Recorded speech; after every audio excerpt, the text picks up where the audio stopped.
থাকুক পড়ালেখা। আমি কে তুমি কে জানি না, এটা মনে হয় আপনাদের জনপ্রিয় কণ্ঠশিল্পী হিরো আলম কাকাই বলতে পারবে। হিরো আলম কাকা কুঠা আন্দোলন নিয়ে 2টা গান রিলিজ করছে। এই 2টা গানের পিছনে আজকে আমি বাজাবো তালি। গাইস, আজকের ভিডিওটা সম্পূর্ণ বিনোদনের জন্য, কেউ সিরিয়াসলি নেবেন না। বেশি আলবাল বকলে না কানের গোড়া একটা থাবড়া মারবো। বাংলাদেশে অনেক গরম, পায় না শরম, হিরো আলম কাকার গান শুনে হয়ে যাও ঠান্ডা ঠান্ডা কুল। গাইস, আজকের ভিডিওটা কেউ হেডফোন লাগাই শুনবেন না, কান পাইটে পিছন দিয়ে রক্ত বের হয়ে গেলে পরে কিছু বলতে পারবেন না। এই আমার কলিজার ভাই ব্রাদাররা, কেমন আছো তোমরা? শুধুমাত্র তোমাদের জন্য নতুন একটা ভিডিও। সঠিক বলেছেন। এই জনগণ, আসসালামু আলাইকুম। নামাজ বাদ দিও না বন্ধু, নামাজ বেহেশতের চাবিকাঠি। গাইস, আজকের ভিডিওটা পুরোপুরি দেখবা, ভালোবাসা দিব পিওর, মজা পাইবা শিওর। এই হোয়াটসঅ্যাপ থেকে দিছি চালবি, এই পাঙ্কা ইন্টো লাগা।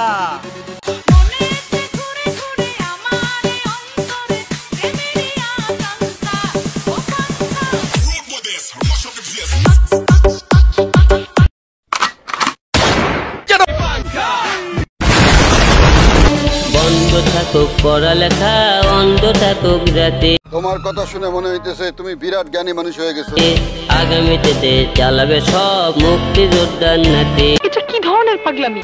আপা, এটা কোনো ধরনের পাগলামি না। হিরো আলম কাকা একটা গান রিলিজ করছে, বন্ধ থাকুক পড়ালেখা, অন্ধ থাকুক জাতি। পাশায় যদি কারেন্ট থাকে হরেন এমনি বাজে। আগামীতে নাকি দেশ চালাবে মুক্তিযোদ্ধার নাতি। এটা তো আমরা ভালো করে জানি, তাতে আমাদের গানের মাধ্যমে বোঝানোর কি দরকার ছিল? যা বুঝবার আমি বুঝে গিয়েছি। তুমি কে আমি কে, রাজাকার রাজাকার, চেয়েছিলাম আমি অধিকার, হয়ে গেলাম রাজাকার। আরে চোখের পানিতে বোকটা বাইসা যা। তুমি কে আমি কে, রাজাকার। হিরো আলম কাকা কুঠা আন্দোলন নিয়ে একটা গান রিলিজ করছে, তার মধুর কণ্ঠস্বরে গানটা আমাদেরকে গেয়ে শোনাইছে, আবার রাজাকারের পাওয়ার দেখাই দিছে। এই গানটাকে, গানটা আমার কাছে এত সুন্দর লাগছে, চমৎকার, ওয়াও মস্তকার, এত সুন্দর লাগছে। এত সুন্দর গান আমি জীবনেও শুনে নেই। ভাই, তোমরা যদি না শুনে থাকো আমার ভিডিওটা দেখো। আমি তো কিছুই বুঝতাম পারতেছি না। মানুষ হয়ে মানুষ পিটান, সামান্য বুক কাঁপে না।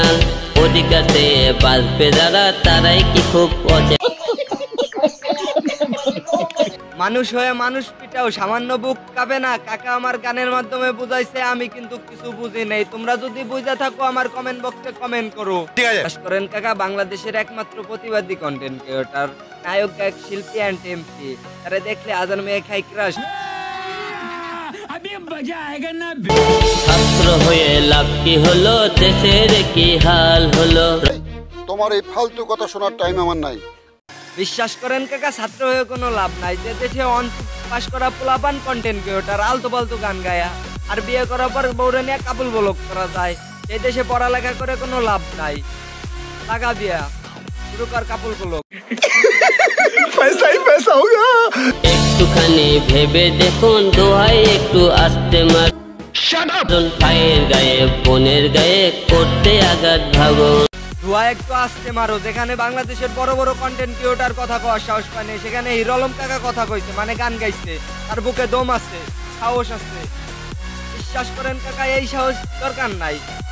যে গান গাইছে সে গান তো আমি বুঝতেছি না, আপনারা বুঝবেন। সঠিক বলেছেন। বাংলাদেশে অনেক কন্টেন্ট ক্রিয়েটর দেখছি, কিন্তু হিরো আলম কাকার মতন কন্টেন্ট ক্রিয়েটর দেখি নাই। যেখানে যে গান রিলিজ হয় সেই গানের পিছন মেরে দেয়, যা ভাইরাল হয় তারই পিছন মেরে দেয়। বিশ্বাস করেন ভাই, এইরকম কন্টেন্ট ক্রিয়েটরের দিন দেশে স্বাধীন হতে যাচ্ছি মা, রাজপথে তোমার দুয়ার সঙ্গে দিও মা। মা, তুমি দোয়া করে দাও হিরো আলম কাকারে, যাতে সে দেশটাকে আবারও স্বাধীন করতে পারে।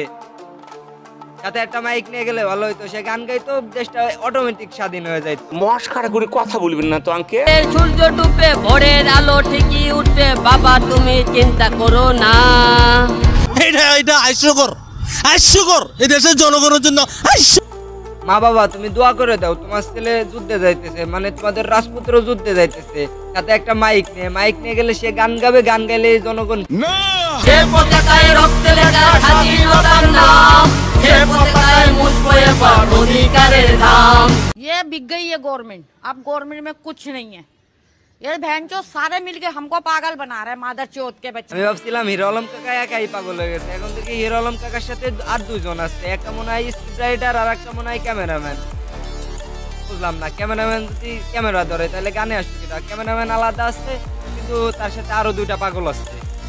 একটা মনে হয় script writer, script writer hero আলমই তো। হিরো আলমে একাই 100। এইটাও সম্ভব। কত মায়ের স্বপ্ন আছে শিক্ষা প্রতিষ্ঠানে, মানুষের মতো মানুষ হবে, বাঁচবে সম্মানে। তোমার কথা শুনে মনে হইতেছে তুমি বিরাট জ্ঞানী মানুষ হয়ে গেছো। হিরো আলম কাকার মায়ের স্বপ্ন ছিল তাহার ছেলে স্কুলে যাবে, কিন্তু আফসোস অন টু পাস করার পর তার ছেলে গায়ক হয়ে গেছে। গাইস, আজকের ভিডিওটা এই পর্যন্ত। ভালো থাকবেন, সুস্থ থাকবেন, আল্লাহ হাফেজ। আর হ্যাঁ, আমার চ্যানেলে নতুন হয়ে থাকলে চ্যানেলটাকে সাবস্ক্রাইব করে রাখবেন।